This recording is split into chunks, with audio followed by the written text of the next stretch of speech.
Hi guys, welcome to my YouTube channel. In this video, I will show you how to bypass Windows 11 on your laptop. For example, if you buy a new laptop that already has pre-installed apps and you want it to be clean with nothing installed yet, and you want to be the one who downloads and installs everything on your own laptop. So just follow what I'm doing. Before you do this, make sure that the flash drive is plugged in into your laptop. Restart your laptop, and while it's booting, press the BIOS key for Fujitsu laptop. It's usually F2. For other brands, it may be F2, F10, F12, delete, or skip, depending on manufacturer. Alright, we're in the BIOS now. So you can just follow the steps I'm doing again.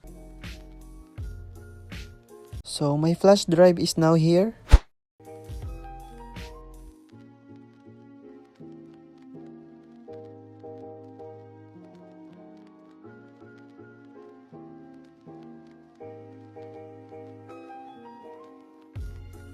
Go to security, then select set supervisor password, then enter any password you put here.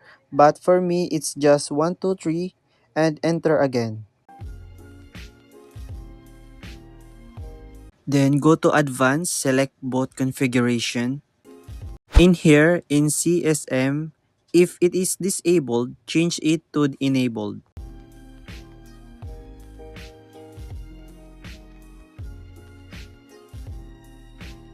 Go back to security and then enter the password you entered earlier.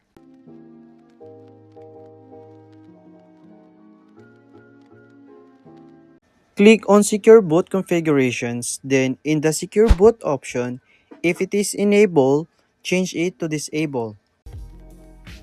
In here in Boot, make this number 1 because this is where our Windows 11 is installed. Just follow what I'm doing.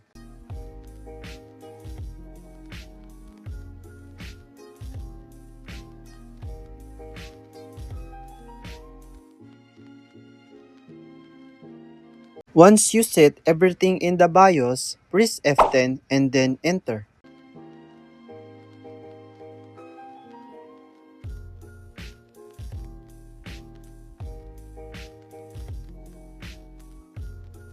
So this is how it came out because I booted using Yumi, meaning Yumi, your universal multi-boot installer, but you can use Rufus, that's easier.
Press Shift and F10, this screen will show.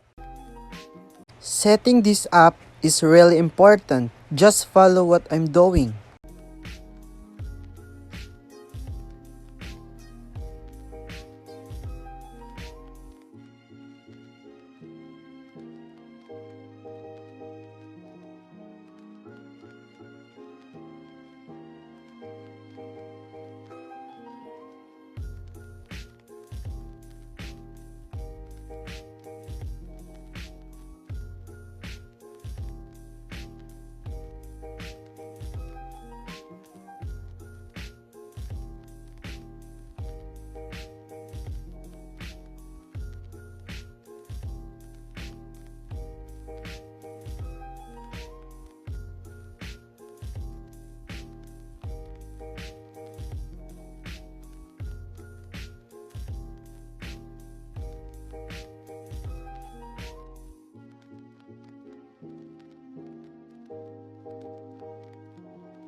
You can type your name here or just skip it if you want.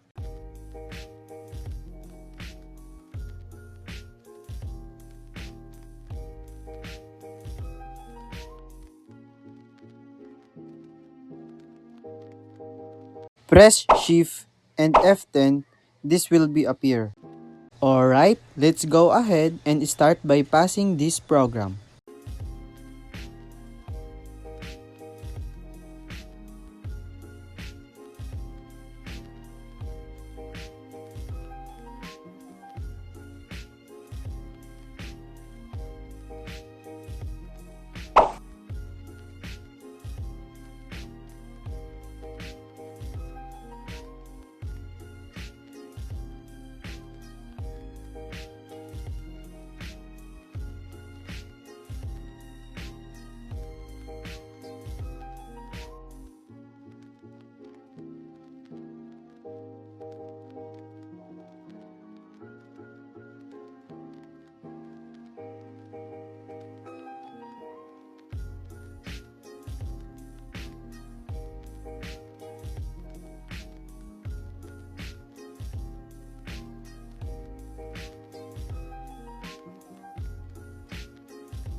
Our bypass has been successful. I hope you learned something from my video.